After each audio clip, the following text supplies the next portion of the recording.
Welcome to Enlighten Your Souls with Islamic knowledge provided by the platform of Ruke Buli, Speech of Soul. نحمد ونصلي على رسوله الكريم أما بعد فأعوذ بالله من الشيطان الرجيم بسم الله الرحمن الرحيم وعن أبي هريرة رضي الله تعالى عنه قال قال رسول الله صلى الله عليه وسلم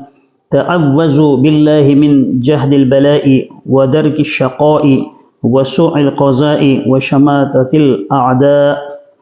حضرت ابو ہریرہ رضی اللہ تعالیٰ عنہ مروی ہیں کہ رسول کریم صلی اللہ علیہ وسلم نے ارشاد فرمایا، بلا کی مشقت سے، بدبختی کے پہنچنے سے، بری تقدیر سے اور دشمنوں کے خوش ہونے سے اللہ کی پناہ مانگو۔ یہ حدیث جو صحیح بخاری میں حضرت ابو ہریرہ رضی اللہ تعالیٰ عنہ سے مروی ہے، رسول اللہ صلی اللہ علیہ وسلم نے اس حدیث میں چند چیزوں سے وہ پناہ مانگی ہے، اور حضرت ابو ہریرہ فرماتے ہیں کہ رسول اللہ صلی اللہ علیہ وسلم نے ارشاد فرمایا کہ تم اس طرح اللہ تبارک و تعالیٰ سے دعا مانگا کرو، یعنی اس میں بری تقدیر سے اللہ تبارک و تعالیٰ کے ہاں دعا مانگا کرو کہ اے اللہ میری جو تقدیر ہے اس کو اچھا بنا دے،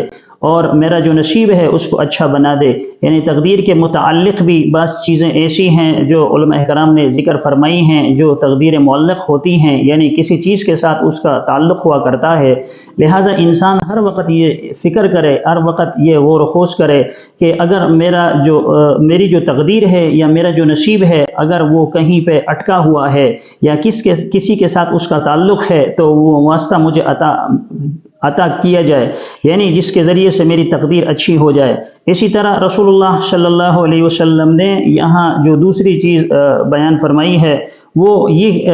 فرمائی ہے کہ دشمنوں کو خوش ہونے سے، یعنی بعض اوقات معاشرے میں رہتے ہوئے انسان وہ کسی شخص سے وہ عداوت رکھتا ہے، یا بعض لوگ ایسے ہوتے ہیں جو حسد کی وجہ سے یا بغض اور کینے کی وجہ سے کسی انسان سے نفرت کرتے ہیں، تو رسول اللہ صلی اللہ علیہ وسلم نے فرمایا کہ مجھے خدایا ان چیزوں سے بھی محفوظ رکھ، یا ان چیزوں سے بھی مجھے پناہ کے اندر اور امن کے اندر رکھ کہ دشمن مجھ پہ خوش ہو جائیں، یعنی وہ لوگ جو مجھ سے حسد رکھتے ہیں، وہ لوگ جو مجھ سے بغض رکھتے ہیں، اور وہ لوگ جو میری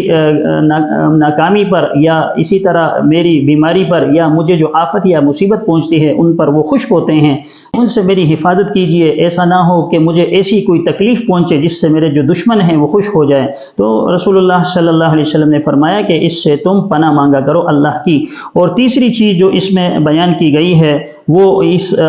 بات کی رسول اللہ صلی اللہ علیہ وسلم نے صراحت فرمائی ہے کہ دنیا کے اندر جو مشقتیں ہیں، دنیا کے اندر جو تکلیفیں ہیں، اے خداوند کریم ان تکالیف سے، ان مصائب سے میری حفاظت فرما، کیونکہ بعض اوقات انسان کسی ایسی تکلیف کے اندر، ایسی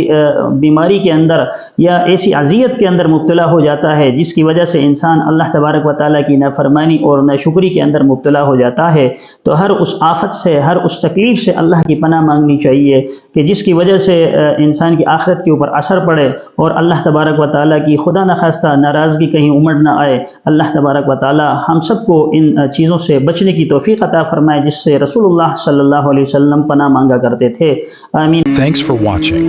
For more Islamic lectures, kindly subscribe to Ruke Buli on YouTube.